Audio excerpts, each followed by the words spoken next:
All right, guys, sorry, we got cut out. So let's go ahead and finish the rest of this. So number 4, it says round each number to the nearest 10. So like I was saying before, when you round a number, let's say 78, for example, you look at the 10 before it and the 10 after it, and you say, am I going to round, stay the same, or round up? And I always look at that second digit. Remember, our 4 or less stays the same. 5 or more, round up. So let's look at 78. That second number, is it 4 or less or 5 or more? 5 or more, right? So we're going to round it up to 80. Now let's look at 13. Let's look at the 3. 4 or less or 5 or more? 4 or less, so it's going to stay the same, meaning it's going to stay at 10. That's the one it's closer to. Let's look at 25. I have a 5, so let's look, 4 or less or 5 or more? 5 or more, so I'm going to round up to the next 10, which is 30. All right, number 5, circle all the geometric solids that have at least 1 point. So what this means is a point, right, would be like a triangle has a point, a ice cream cone has a point, right? It's where it ends at 1 point. Now, geometric solids means they're 3D items, right? So if it was really a pyramid, let's see if I could finish this pyramid. So it would have all 3 sides to my geometric solid here. So let's go ahead and look. Circle all the geometric solids that have at least 1 point. So pyramid, does that have a point? Yes, it does. What about a cylinder? Let's draw a cylinder real quick and look at it. Do you see any points on my cylinder? No. What about a cone? We talked about that one, an ice cream cone. Does it have a point? Yes, it does.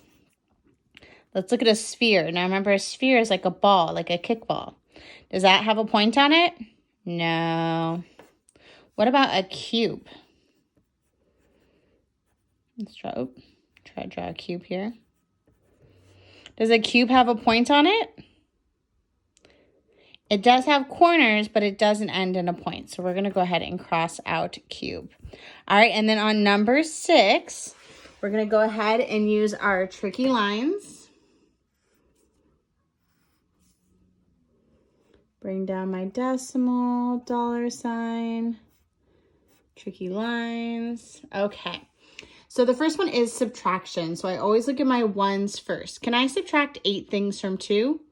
No, I cannot. So I need to borrow from my 6, add a group of 10s over. 10 plus 2 is 12. So 12 minus 8 is 4. 5 minus 3 is 2. All right, let's look at the next one. So I have 8, 7, and 5 in my one spot. So let's go ahead and add 7 and 5 together. So we know 7, 8, 9, 10, 11, 12. Then 12 plus 8, 8 plus 2 is 10. Carry my 1. Now I have 2, so I'm going to carry 2 over, because that's 20, right? 12, and then 12 plus 8 is 20. Now I'm going to add up all my 10s. 6 plus 2 is 8. 8 plus 3 is 8, 9, 10, 11. 11 plus 2 is 13. All right, let's go ahead and look at the next one. So now this is just straight addition again. So 8 plus 3 is 8, 9, 10, 11. Carry my 1. 9 plus 7 is, let's see what, if 9 plus 1 is 10, what's 10 plus 7? 17. So I'm going to put down my 7, carry my 1. What is 2 plus 3? 5. 5 plus 1 is 6. So I have $6.71. And then we know our trick, right? So whenever we do tens, hundreds, thousands, millions, as long as there's only zeros behind it, I just take this first number, whatever I'm timesing by, and add how many zeros I have. So 8, and then let me hold my paper down. 8, and then 1 0 is 80.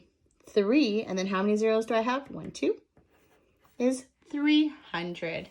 All right, guys, that is it for side A of your worksheet today. Now for side B for homework, It will be on Nearpod, so you can do it digital or you can do it on the papers that I sent home with you guys. Now remember, perpendicular line segments, number 2. Use a ruler or a piece of paper to test your perpendicular line segments.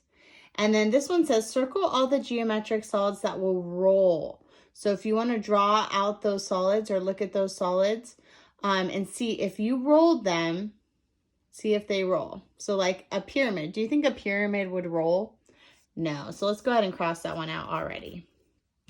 Then last, number 6, these are your math problems. Again, that trick we learned with the zeros, write your first number and then write how many zeros are after it. All right, and then remember these package problems right here, these are called equal groups. Those are the types of problems these are. All right, that is it for today, guys. Bye.